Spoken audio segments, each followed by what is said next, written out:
libro de Samuel, capítulo 10, versículos 17 hasta el versículo 27. ¿Los hermanos encontraron? Amén. Voy a pedir que después de la lectura puedan mantener sus Biblias abiertas. Vamos a volver al texto algunas veces. Dice así la palabra del Señor.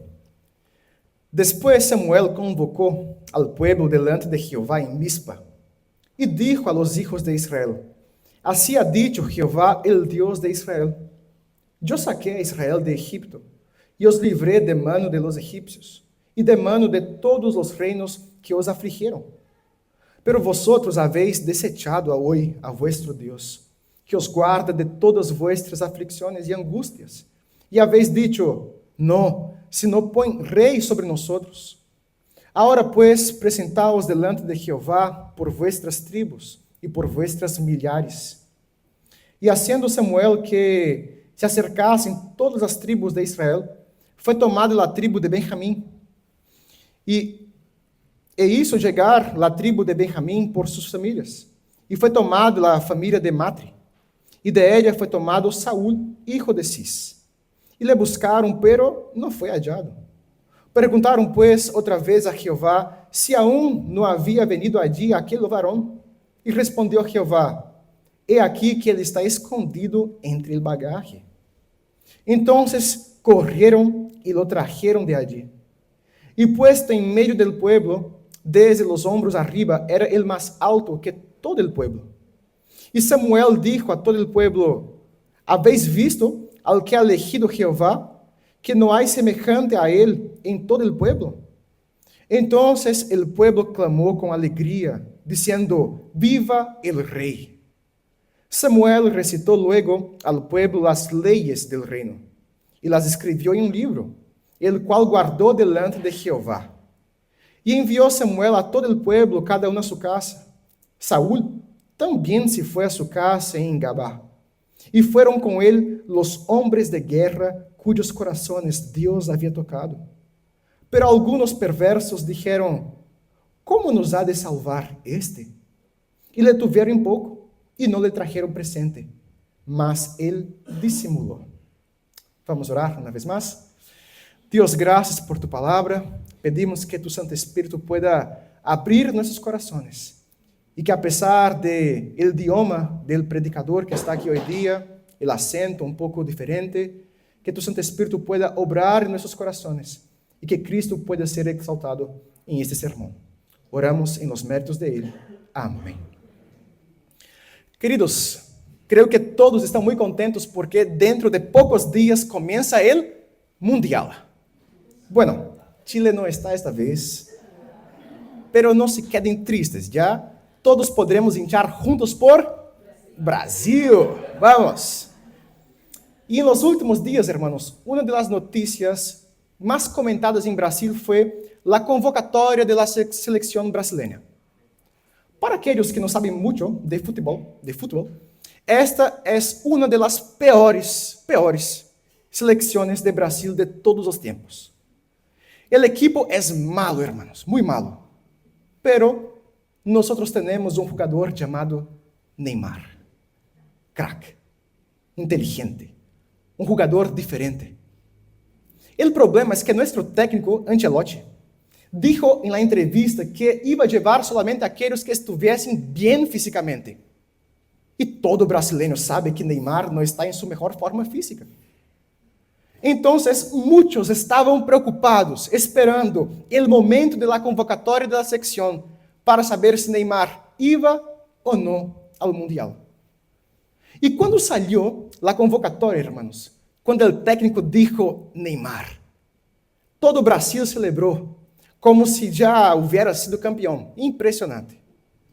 Para el pueblo brasileño, solo el hecho de que Neymar estuviera en la lista ya reavivó una esperanza. Y es interesante cómo pasa esto en el fútbol. La esperanza de millones de personas puede ser puesta sobre los pies de un hombre. La hinchada lo mira y piensa: si él está bien, tenemos chance. Las propagandas en la tele muestran su rostro todo el tiempo. Los niños quieren su camiseta. Los comentaristas hablan de él todos los días.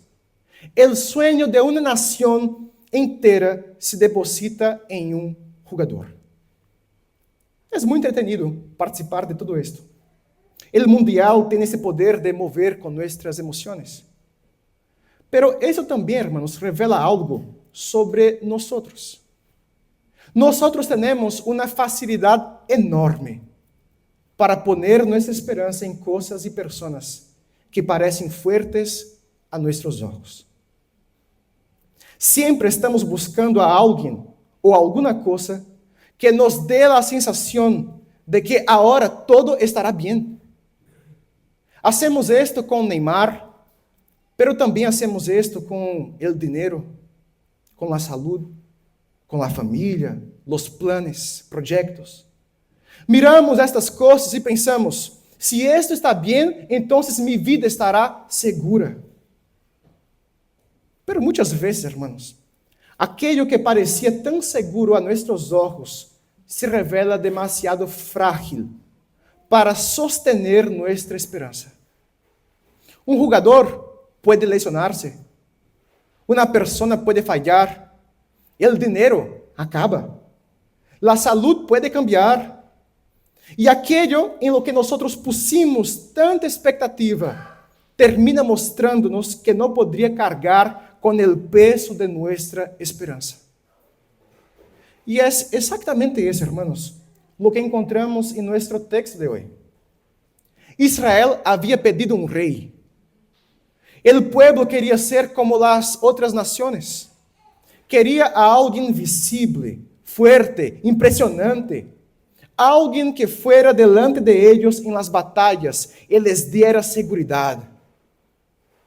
Pero o texto nos vai mostrar que esta esperança, por mais bonita que parecera a los ojos humanos, não poderia salvar. O rei que o pueblo tanto queria já aparece em nossa história marcado por fragilidade. E ao final desta história de hoje, uma pergunta hecha com desprezo termina revelando a grande questão desse texto de hoje. A pergunta foi: como nos há de salvar este? E é sobre isto que me gostaria de reflexionar com vocês hoje. O tema do sermão de hoje é a esperança que não pode salvar. La esperança que não pode salvar. Bueno, em primeiro lugar, veremos que a esperança que não pode salvar nasce de la ingratitud. ¿Se entende? A veces habla um pouco raro. Ingratitud. Agora sim. Ingratitud. E isto vemos de los versículos 17 hasta o versículo 19. Queridos, se tu se fijas em sua Bíblia, o texto começa dizendo que Samuel convocou ao pueblo delante de Jeová em Mispa. E vocês devem recordar de nossa série de sermões que este lugar é importante em nossa história. No capítulo 7, creio que foi Mário que predicou, foi em Mispa onde o povo se reuniu em arrependimento. Foi allí em Mispa, hermanos, onde Israel confessou que havia pecado contra o Senhor. Foi allí em Mispa onde os filisteus vieram contra Israel. E Deus deu a vitória a seu povo. E depois de aquela vitória, Samuel levantou uma pedra e chamou aquele lugar de Ebenezer, dizendo: hasta aqui nos ajudou Jeová. Então, queridos, Mispa era um lugar de memória. O povo de Israel devia mirar a esse lugar e recordar a vitória que receberam. E essa vitória não foi porque eles eram fortes, porque não eram. Esta vitória foi porque hasta allí quem os havia ajudado era o Senhor. Pero agora, no capítulo 10 que estamos, vemos que esse mesmo lugar que devia despertar a gratitud do povo do Senhor, revela sua ingratidão. O mesmo lugar que devia recordar-lhe ao povo que Deus sempre lo havia guardado, agora expõe que o povo tinha uma memória muito corta. Miren como o Senhor habla por meio de Samuel, no versículo 18. Mira sua Bíblia. Así ha dicho Jehová, el Dios de Israel. Yo saqué a ustedes, Israel, de Egipto, e os livré de mano de los egipcios, e de mano de todos os reinos que os afligiram. Fíjense, hermanos, que antes de denunciar el pecado del pueblo, Dios recuerda al pueblo de su gracia. Él recuerda del éxodo. Dios recuerda al pueblo de la liberación. Dios recuerda los livramientos. Recuerda las veces que Israel fue oprimido y Dios intervino con gracia. Es como si Dios estuviera diciendo para ellos: ustedes no están pidiendo un rey porque yo fallé con ustedes. No. Ustedes están pidiendo otro rey porque se olvidaron de quem yo soy. E aqui, queridos, há uma verdade muito profunda para nós. La memória corta de la gracia del Senhor produz em nós ingratitud. Antes de que Israel rechazara ao Senhor como rei, Israel se olvidou de la gracia del Senhor. Antes de buscar seguridade em um rei visível, como tinham as outras nações, Israel deixou de recordar os poderosos livramentos do Senhor. Israel se olvidou de que era o povo del pacto, guardado, sostenido e sempre defendido por el próprio Senhor. O versículo 19 é muito forte. Dice: pero vosotros habéis desechado hoy a vuestro Dios, que os guarda de todas vuestras aflicciones e angustias, e habéis dicho: no, pon rei sobre nosotros. Notem, queridos, a gravidade de lo que temos aqui. O povo não estava rechazando a um Deus ausente. Não estava rechazando a um Deus que nunca havia hecho nada por eles. Estavam rechazando ao Deus que los sacou de Egipto, que los livrou de los inimigos, que los preservou em meio de las aflicciones. O problema do pueblo não era a falta de la fidelidade de Deus. O problema do pueblo era uma memória corta. Queridos, muitas vezes nós também temos uma memória muito corta. E não estou falando de este olvido comum de abrir a porta do refrigerador e não acordar-se de lo que ia buscar ali. Eu creio que já passaram por isso, certo? Ou então nunca saber onde está o celo em la casa, certo, Debs? Pero existe um olvido, hermanos, muito mais peligroso, que é o olvido de la gracia del Senhor. Nos olvidamos com muita facilidade, hermanos, de los livramentos del Senhor em nossa vida. Olvidamos las oraciones que Ele contestou. Olvidamos las puertas que Ele cerrou para proteger-nos. Olvidamos las puertas que Ele abriu quando não havia mais saída. Olvidamos las vezes em que estávamos sem força e Ele nos sostuvo. Olvidamos o pecado del qual Ele nos rescatou. Olvidamos que se estamos de pé hoje, é porque hasta aqui nos ajudou o Senhor. E quando nossa alma se olvida de la graça do Senhor, então começamos a fabricar falsas esperanças para nós. Israel mirou a las naciones e pensou: eles têm reis, eles têm exércitos, eles têm um fuerte que está no trono. Nós também necessitamos isso. Pero Israel não necessitava, hermanos, um rei para substituir ao Senhor. Israel necessitava recordar de la mano poderosa do Senhor. Meu irmão, recordar a graça do Senhor sobre sua vida é o primeiro passo para que não te conviertas em um ingrato. Quando nos olvidamos de aquilo que o Senhor hizo por nós, começamos a confiar em esperanças que não podem salvar-nos. O Senhor hoje nos está chamando a volver nossos olhos a Mispa. Mirar nossa história e dizer, hasta aqui nos ajudou o Senhor. Pero o pueblo todavía recibirá o rei que pediu. E quando este rei apareça, veremos que esta falsa esperança, nascida de la ingratitud, também era uma esperança marcada por la fragilidade. E esto é o que veremos em nosso segundo ponto de hoje. Em segundo lugar, veremos a esperança que não pode salvar se revela frágil. E isto vemos de los versículos 20 hasta o versículo 24. Queridos, depois então de confrontar al pueblo, Samuel começa o processo público de eleição do rei. E aqui necessitamos recordar algo importante. Saúl já havia sido escolhido por el Senhor como rei.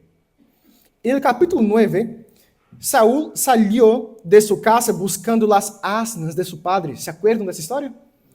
Pero, sem saberlo, Saúl estava sendo conduzido por Deus para ter um encontro com Samuel. E ao começo do capítulo 10, Samuel também já havia ungido a Saúl como rei em privado. Es decir, delante de Deus, Saúl já estava separado para ser rei em Israel. Pero agora, isso que estava em privado necessitava aparecer em público. Necessitava ocorrer delante de todo o povo. Então Samuel manda que as tribos de Israel se apresentem delante do Senhor. Primeiro, todas as tribos estão ali. E é tomada a tribo de Benjamim. Depois, dentro da tribo de Benjamim, é tomada a família de Matri. E por último, Saúl, hijo de Cis, é tomado. E percebam então, irmãos, como foi este processo. Primeiro, Israel inteiro. Depois, uma tribo. Depois, uma família. E depois, um homem. E todo o povo estava ali esperando para saber quem seria seu rei. Aquele que saldria delante de eles em la batalha. Pero existe, hermanos, algo interessante em esta maneira de escolher ao rei. Esta forma de ir tomando tribo por tribo, família e homem, recuerda outra história de Israel. Creio que vocês se acordam da história de Acã, em Josué capítulo 7. Acã havia pecado contra o Senhor. E ele escondeu aquele que havia tomado. E Deus também mandou que o povo se apresentara, todo o povo. E primeiro foi tomada uma tribo, depois a família, depois a casa e por fim Acã. Es decir, hermanos, este processo é uma forma de revelar algo que está escondido. Pero este processo também era uma escena de juízo, de exposição delante de Deus.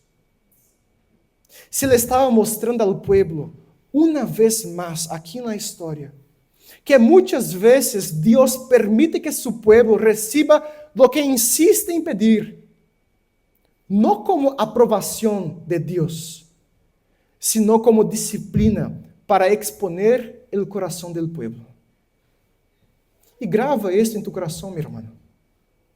Não todo aquilo que desejamos e que Deus permite que chegue a nossas mãos deve ser recebido como uma señal de que nosso coração estava em lo correto. A vezes, Deus nos permite provar a fragilidade de nossos próprios desejos para trazer-nos de volta a Ele. Depois de todo esse processo, o nome de Saúl é revelado como rei. Agora o povo de Israel já sabia quem seria aquele que saldria delante de eles nas batalhas. Pero Saúl não aparece.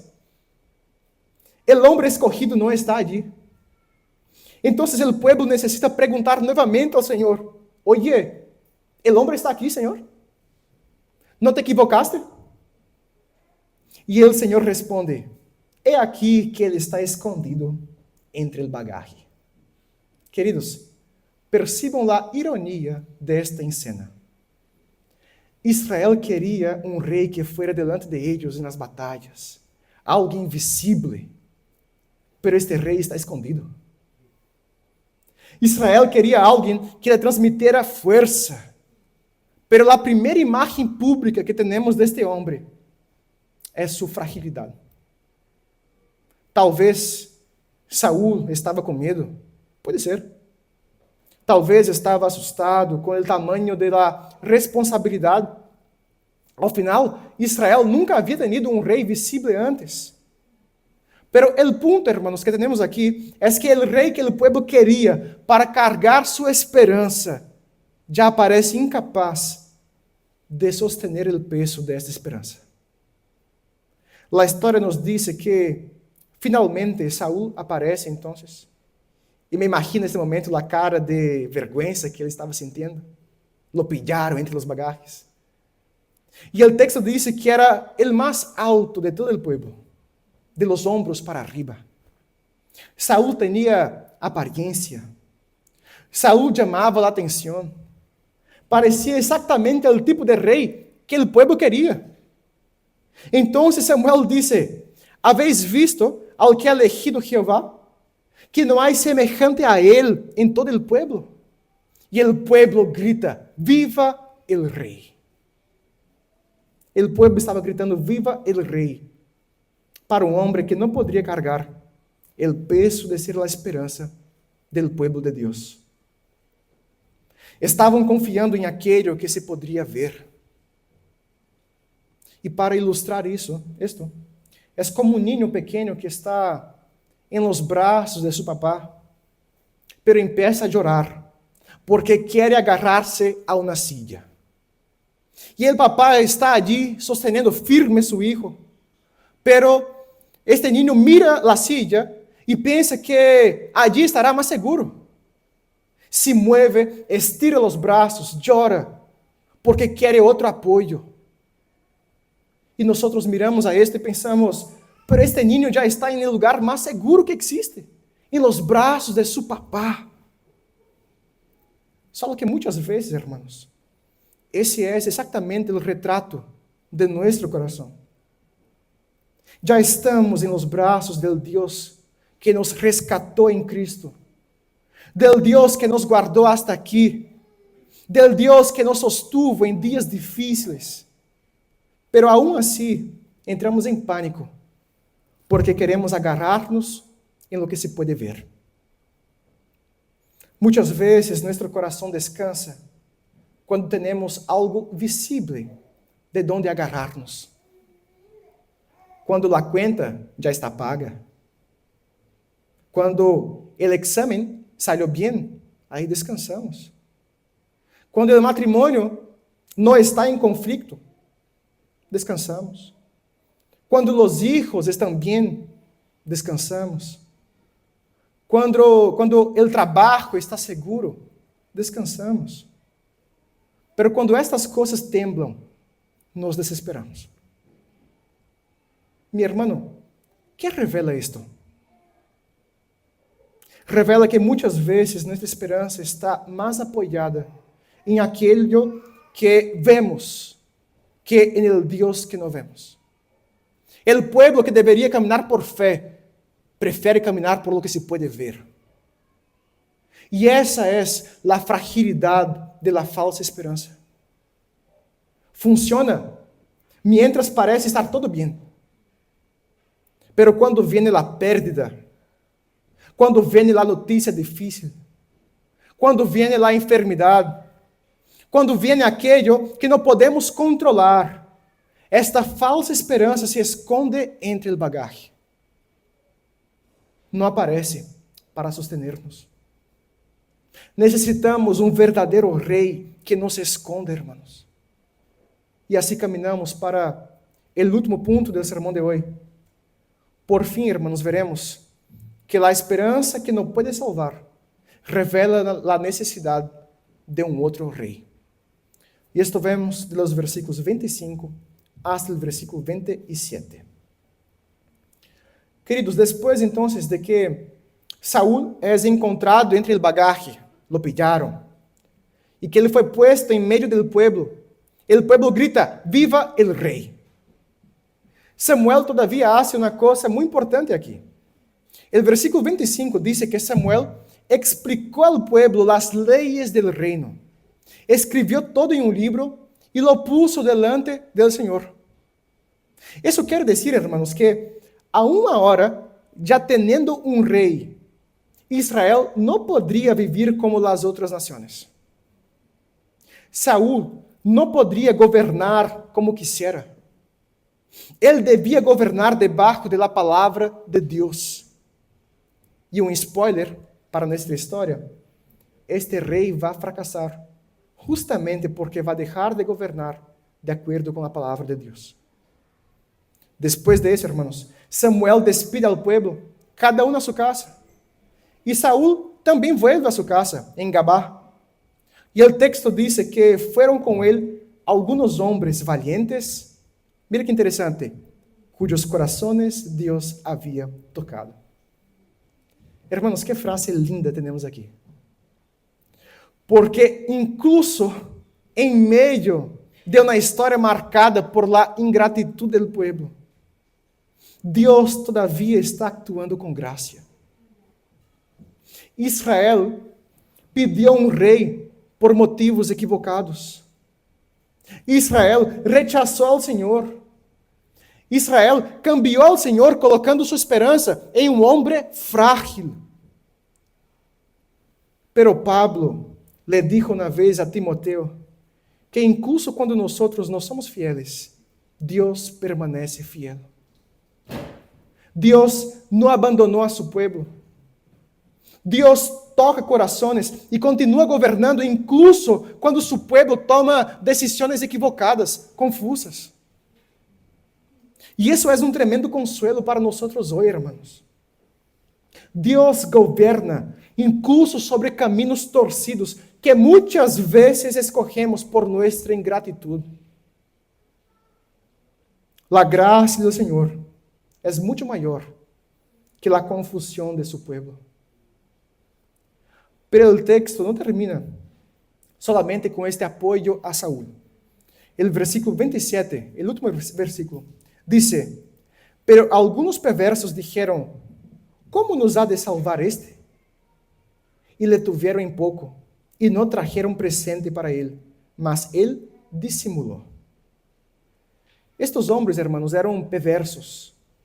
Ellos despreciaram aquilo que Deus acabava de estabelecer como rei. Eles miram a Saúl e perguntam: como nos ha de salvar este? Não foi uma pergunta com humildade, hermanos. Foi uma pergunta com desprezo. Pero esta pergunta, aunque hecha com desprezo, toca en el punto mais profundo desse texto de hoje. Como nos ha de salvar este? Como poderia salvar Saúl a Israel? Ele poderia vencer algumas batalhas? Poderia. Poderia organizar um exército? Poderia. Poderia incluso ser usado por Deus em alguns momentos. É verdade. Pero Saúl não poderia resolver o problema mais profundo de Israel. O problema do povo não era a falta de um comandante. O problema do povo era o pecado. Israel necessitava muito mais que um rei alto. Israel necessitava de um rei santo. Israel necessitava um rei que pudesse ser aquele que nenhum hijo de Adão pode. Cargar a culpa de seu povo e vencer o pecado delante de Deus. Israel necessitava o mesmo rei que nós necessitamos hoje, irmãos. Jesucristo. Jesus é o rei que não se escondeu. Quando chegou a hora de sua missão, ele não foi encontrado entre o bagaje, tratando de huir do peso de seu chamado.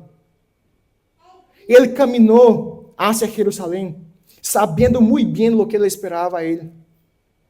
Ele sabia que seria traicionado, humilhado, condenado, azotado e clavado em uma cruz. E aún assim, meus irmãos, ele foi. El rei que nós necessitávamos não se escondeu no dia da batalha.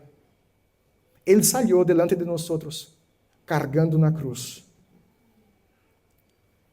Eu me imagino que se alguém lo mirara a Jesus em aquele viernes maldito, clavado en el madeiro, sangrando, com uma corona de espinas em la cabeça, talvez poderia ser a mesma pergunta: como nos ha de salvar este? Pero foi justamente allí donde ele estava vencendo nossa maior batalha, hermanos, recebendo sobre si o juízo que era nosso. Mi querido hermano, tu que me escuchas hoje, tu necessitas a este rei. Não endurezcas tu coração delante de este rei. Não mires a Cristo como aqueles homens que miraram a Saúl, dizendo com desprezo: como nos ha de salvar este? Que tu puedas hoje mirar a Jesus, que já não está mais na cruz, porque ele foi morto e ressuscitou, pero que tu puedas ter tus ojos fijos em ele e saber que é solamente este rei que pode salvar-te. Que hoje tu puedas dizer com todo tu coração para este rei: Senhor Jesus, reina sobre minha vida, reina sobre minha casa, reina sobre meus problemas, sobre minha ansiedade, sobre meus filhos, sobre meus desejos, sobre meus pensamentos. Minha esperança está só em ti, Senhor. Que tu puedas fazer esta oração hoje. E tu puedes estar seguro, meu irmão, que se tu lo haces esta oração, este rei não estará escondido entre o bagaje e no dia de tua angústia.